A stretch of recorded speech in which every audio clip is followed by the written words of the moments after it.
But states, people are traveling to Bamenda and even the west region of the country. They find it so difficult to cross that 37-kilometer stretch of road. Indeed, the situation is very aching. And every onlookers have questioned why the Bamenda route, state of road, is still the way it is today.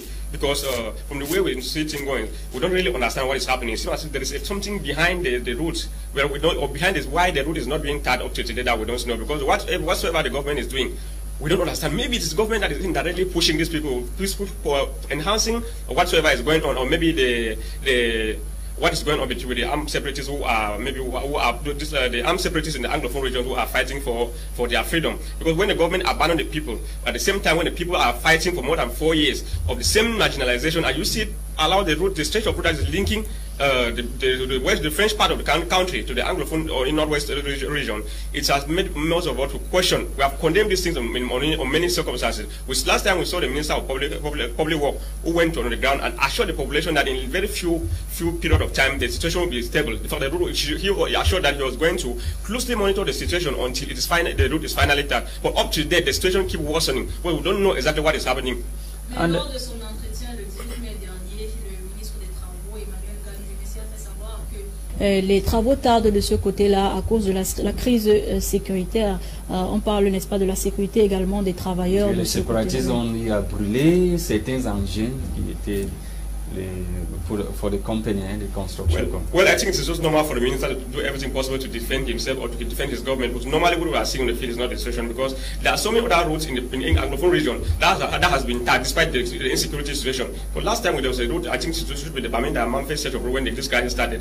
The machines or the tractors who were about walking on the field were burned on several occasions by separatist fighters. But the government assured security along the stretch of road and the road was finally tagged. So I don't know why that of Bamenda should be a different case.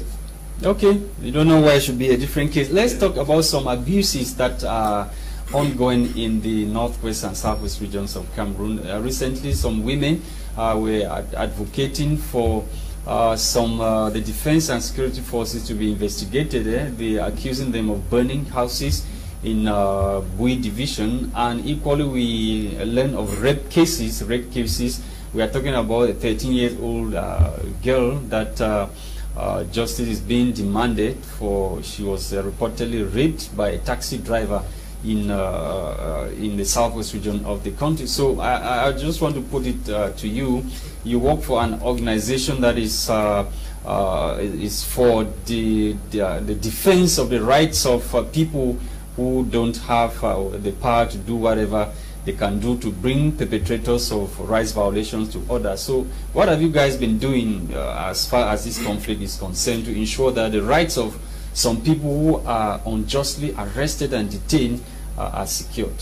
Well, since 2018, I've been working with one organization, World Blood Alone. There's a coalition that we created in December 2019 in Bafusam. Coalition for the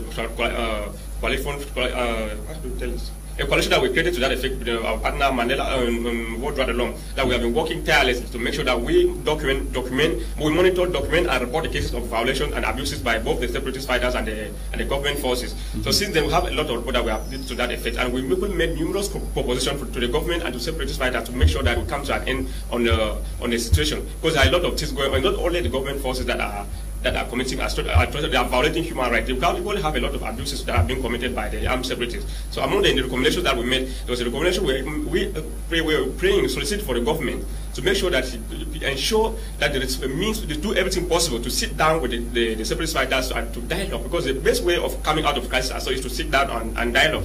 And amongst other things, we were equally calling on the government to ratify the national laws against forceful disappearance, because the government has not ratified the law, and in this current armed conflict, there are a lot of people that are still missing. So we equally called on the Minister of Justice to make sure that the state prosecutors and at every jurisdiction publish the list of all Anglophones who have been arrested and detained arbitrarily, so that people will know whether their loved ones who have been missing are still alive or they are dead.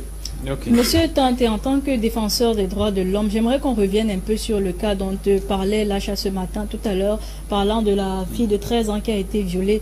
J'ai envie de savoir, qu'est-ce qu'on fait finalement de ces violeurs-là? Récemment, on a sorti une sentence a été délibérée pour les LGBT, les homosexuels au Cameroun. Il y a par exemple l'un de ces homosexuels, là, Shakiro, qui a été condamné à 5 ans de prison. Qu'est-ce qu'on fait pour les violeurs? Well, actually, normally the human rights, when you have a case of rape, a case of rape normally is not a case. It's not a human rights violation. It is a crime that punishable by national law. But should in case the matter is reported to the state, or maybe the judicial that is supposed to handle it, like the police or the court that is supposed to handle the matter, and at the end, justice is not rendered to the victim of the offense. It's from then now that you become a human rights violation. So that's how they see the situation. But as with regards to the other one you were talking about, je veux dire, au Cameroun, la punition d'un violeur